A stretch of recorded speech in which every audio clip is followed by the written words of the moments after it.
Hello, welcome to Chitale class. Friends, तुम्हाला सगळ्यात पहिल्या प्रथम कॉंग्रॅच्युलेट करते. You have successfully passed your 10th, that is school section तुम्ही कंप्लीट केलेला आहात. तिथे तुम्ही सिनियर होतात. नाव you R junior for college section. तुम्ही कॉमर्सला ऍडमिशन घेतले, माइट बी. काही लोकांनी तुमचं काय करिअर पॉइंट ऑफ व्ह्यू विचार केलेला असेल.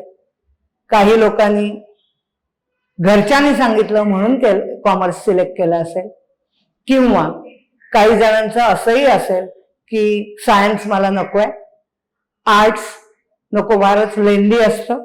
मग आपल्याला स्कूल सेक्शन मध्ये काहीच माहिती नसलेलं, फारसा संबंध नसलेला फॅकल्टी आहे, ती म्हणजे commerce. The better way go for new, search for new असंही असू शकेल. Anyways, first of all welcome for selecting commerce. Commerce, मी म्हणेन कॉमर्स ही अशी गोष्ट आहे की ज्याच्यामध्ये आर्ट्स आहे, सायन्स आहे आणि कॉमर्स पण आहे.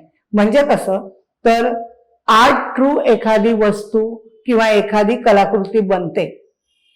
सायन्स थ्रू एखादं नवीन प्रॉडक्ट तुम्ही लॉन्च करता. पण ते विकायचं कसं, कुठल्या मार्केटला विकायचं, काय कंडिशनला विकायचं, या किती पैशाला विकायचं, किती प्रॉफिट मिळेल, या साऱ्याचा विचार कॉमर्स थ्रू केला जातो. Therefore not list, it is as well as important, not tough but not that much easy, अशी ही फॅकल्टी आहे. ओके, सगळ्यात पहिल्या प्रथम मी मिसेस ममता चितळे तुम्हाला चितळे क्लासेससाठी वेलकम करते. आपल्याला कमर्शियल 5 सब्जेक्टचा आपण क्लासमध्ये विचार करणार आहोत. त्यातलं पहिला आपला मी शिकवणारा सब्जेक्ट आहे बुक किपिंग अँड अकाउंटन्सी. आपल्या सब्जेक्टचं नाव आहे बुक किपिंग. आता बुक किपिंग म्हटल्यानंतर बुक, टेक्स्ट, बुक पुस्तक, किपिंग ठेवणे म्हणजे काय, तर पुस्तक ठेवायचंय असं का, तर एका अर्थाने असंच. There are, in business, there are number of the transactions. Transactions means, that is buying and selling. Transaction means व्यवहार. There are number of transactions and it is not possible for human being to remember each and every transaction. Proper record has to be maintained for various point of view. तुम्हाला business साठी अनेक व्यवहार जे होतात ते वेगवेगळ्या point of view maintain ठेवायला लागतात. वेगवेगळ्या पॉइंट ऑफ व्ह्यू म्हणजे काय, तर स्वतः त्या बिझनेसमॅनसाठी. जसं तुम्ही परीक्षेत करता बघा, एक्झाम जवळ आली की तुम्ही आधीच्या वर्षाचे पेपर बघता, पेपर सोडवता, किंवा 4-5 वर्षाचे पेपर बघून कुठले क्वेश्चन्स रिपीट होतात, कुठल्या क्वेश्चनचं वेटेज काय आहे, हे कसं ठरवता, that is by referring previous record. मग तसंच बिझनेसमॅनला सुद्धा जर त्यांनी प्रिव्हियस रेकॉर्ड मेंटेन केलं तर त्याला पुढच्या प्लॅनसाठी त्याचा वापर करता येईल. ॲज वेल ॲज बँकेसाठी, बँकेला काही स्पेसिफिक अकाउंटिंग हवं असतं, त्याच्यासाठी, गव्हर्नमेंटसाठी, टॅक्सेशनसाठी, वेगवेगळ्या कारणासाठी बिझनेसमॅनला ही रेकॉर्ड्स सिस्टमॅटिक मॅनरनी मेंटेन करायला लागतात. म्हणून बुक किपिंग. बघा, बुक किपिंगचं मिनिंग काय आहे, तर book keeping means recording the business transactions in books of accounts in systematic way. All monetary transactions are recorded date wise for accurate business result from such records at the end of the accounting year. जसं आपल्याला शाळेमध्ये final exam असते आणि आपल्याला progress card दिलं जातं. Progress card काय आहे, फायनल रिझल्ट आहे आपला. तसंच प्रत्येक बिझनेसमन जनरली एका accounting year, 1 accounting year carries 12 months period. एका अकाउंटिंग इयर नंतर आपल्या बिझनेसची फायनान्शियल पोझिशन किती आहे, कशी आहे, हे बघत असतो, इंटरेस्टेड असतो. त्यावेळेला हे रिटर्न रेकॉर्ड्स त्याच्या कामाला येतात. Therefore, in another ways we can say bookkeeping is an art or science for systematic recording, classifying and summarizing financial transactions of the business in for particular period, that is generally 1 year.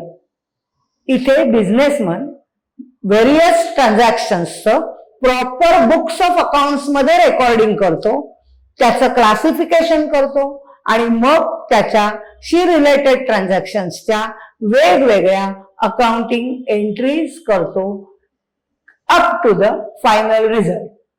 बघा, आपण जसं स्कूलमध्ये various सब्जेक्टला specific notebook केलेली असायची, असं नाहीये की सगळे सब्जेक्ट एकाच बुक मध्ये लिहायचे, तशी ही ट्रान्झॅक्शन सुद्धा त्यांच्या नेचरनुसार त्याचं क्लासिफिकेशन केलं जातं, त्याच्यानंतर त्याचं प्रॉपर रेकॉर्डिंग केलं जातं, मग त्याचं पोस्टिंग केलं जातं. त्याच्यामध्ये व्हेरियस स्टेप्स आहेत जे आपण 1 बाय 1 बघणार आहोत.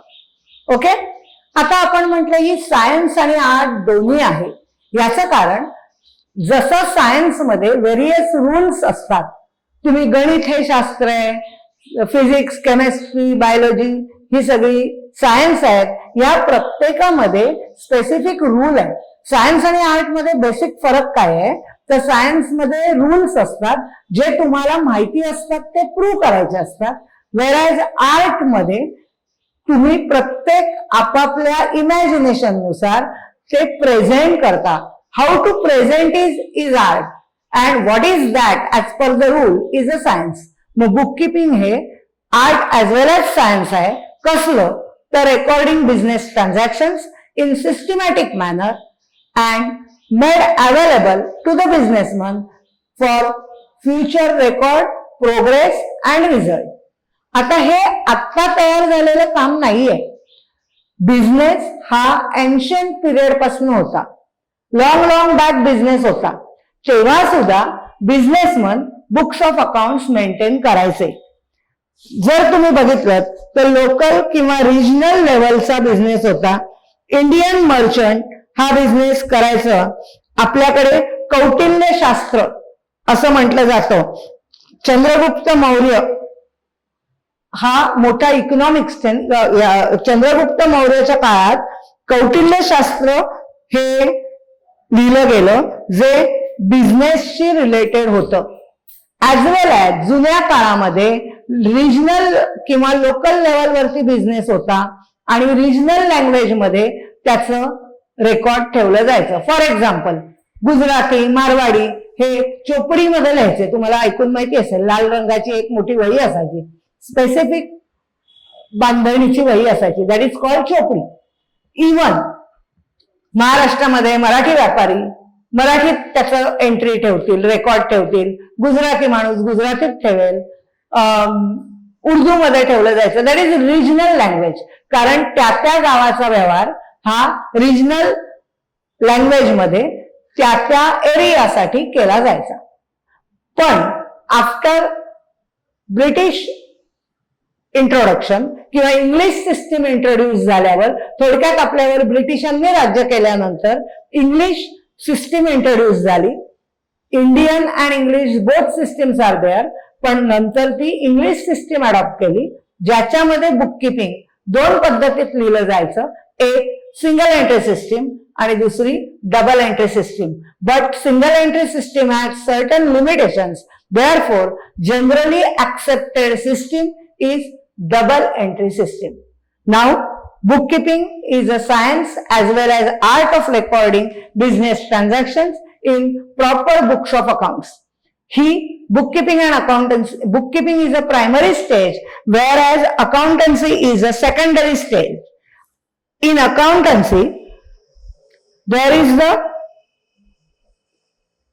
it is a secondary stage, and for maintaining accountancy, it requires senior staff. Primary stage मध्ये बुककीपिंग असतं आणि त्याच्यानंतर व्हेरियस स्टेप्स मध्ये त्याचं एंट्री करायची, जर्नल एंट्री करायचं, पोस्टिंग करायचं, फायनल अकाउंट बनवायचं. That is profit and loss account is a work of accountancy. Okay, आता मी तुम्हाला याच्याशी रिलेटेड काही टर्म्स सांगणार आहे. बघा, transaction means buying and selling और you can say transaction means dealing. Dealing म्हणजे तुम्ही केला जाणारा व्यापार, डील, बाईंग और सेलिंग. आता आपण गिराईक असू तर आपण दुकानदाराकडनं माल विकत घेतो, that is transaction. Seller is going to sell the goods and buyer is going to buy the goods. It is a transaction between buyer and seller. लक्षात आलं ट्रान्झॅक्शन म्हणजे काय? तर ट्रान्झॅक्शन इज अ डीलिंग, व्यवहार. हे transaction दोन कॅटेगरीमध्ये divide केलं. It is divided into two part, monetary and non monetary transaction. Monetary transaction means related with मनी और मनीज worth, and non-monetary transaction means without interference of money or value. For example, तुम्ही दुकानातनं वस्तू आणली, पैसे दिलेत, दिस इज मॉनेटरी ट्रान्झॅक्शन. पण तुम्हाला हिस्ट्रीमध्ये स्कूल लेवलला हे कुठेतरी होतं, एक्स कडे व्हीट सरप्लस आहे, वाय कडे राईस सरप्लस आहे, तर exchange of wheat against rice, वस्तूचा वस्तूनी केलेला व्यवहार, that is called barter exchange. No interference of money, that is called barter exchange. बिझनेसमध्ये नॉन मॉनेटरी ट्रान्झॅक्शन्स लिहिली जात नाहीत, कारण त्याचा बिझनेसशी, त्या रेकॉर्डशी काही संबंध नाही. Business, every businessman has to find out whether he earned profit or loss during his period. आणि प्रॉफिट अँड लॉस हा मॉनेटरी ट्रान्झॅक्शन मधूनच होतो. सो मॉनेटरी ट्रान्झॅक्शन मध्ये monetary transaction is divided into two part, cash basis, credit basis. Cash basis means by spot payment, transaction is over by making the payment on the spot, ज्याला आपण मराठीत म्हणतो रोख व्यवहार. And credit basis means you have purchase the goods now but you will going to make the payment in future, that is called credit basis, उधार व्यवहार. बिझनेसमध्ये बिझनेसमनला या दोन्ही ट्रान्झॅक्शन्सचा सेपरेट रेकॉर्ड ठेवायला लागतं, त्याची सेपरेट बुक्स ऑफ अकाउंट्स आहेत, त्याची सेपरेट सिस्टीम आहे. हे सगळं आपण बघणार आहोत. फायनली मी असं म्हणेन की bookkeeping and accountancy is very much essential part for any businessman. मग आपण या व्हिडिओ थ्रू इंट्रोडक्शन बघितलं की आपल्याला नक्की काय काय करायचंय. आता खूप जणांना असं वाटतं की बीके, ह्याला शॉर्ट फॉर्म आहे बीके, बीके हे मॅथ्स आहे का? तर मी तुम्हाला सांगेन बीके हे मॅथ्स नाही. ज्यांना कोणाला मॅथ्स फारसं आवडत नाही, don't worry, but at the same time without mathematics BK is not possible. म्हणजे काय, तर फायनान्शियल ट्रान्झॅक्शन आहेत, आर्थिक व्यवहार. मग आर्थिक व्यवहार आले की plus minus, multiplication, division, percentage या गोष्टी आल्याच. पण मॅथमॅटिक्स मध्ये असलेलं अल्जेब्रा, ज्योमेट्री, अंकगणित, बीजगणित असं काही ह्याच्यामध्ये नाहीये. हा टोटली वेगळा पार्ट आहे.